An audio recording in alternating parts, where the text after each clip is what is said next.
পয়গম্বর তাদের ভিতরে পয়গম্বরের পুরুষা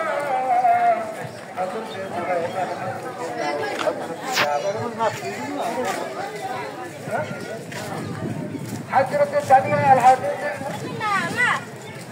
ঈসা আলাইহিস সালাম সব নবী নবী পয়গম্বর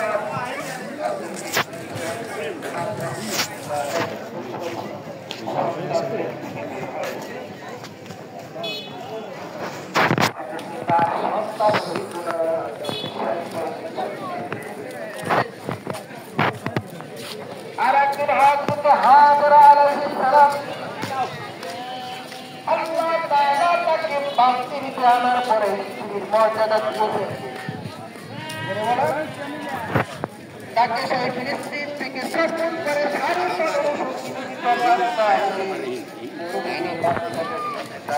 পরবর্তী কাবা ঘর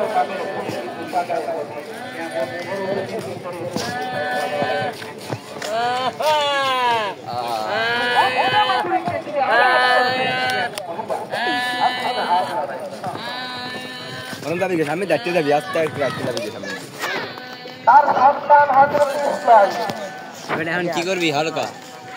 আল্লাহর নির্দেশ ক্রমে ওই ঘর কিস খাইছে মোলা হইন না খাইবে খাইলা কিস খাইবে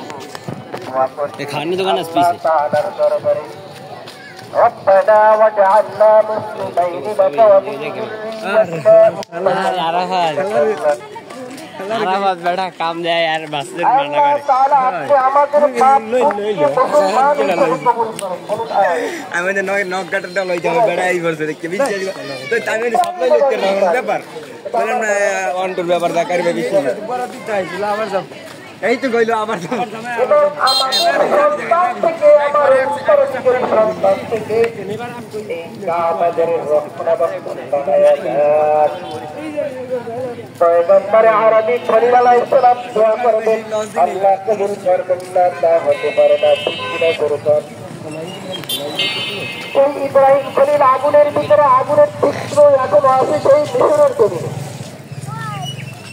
আগুনের কুণ্ডালের ভিতরে ফালানোর পরে ইসরাইল আসছেন ইব্রাহিম চতুর্দিকে ভয়ঙ্কর আগুন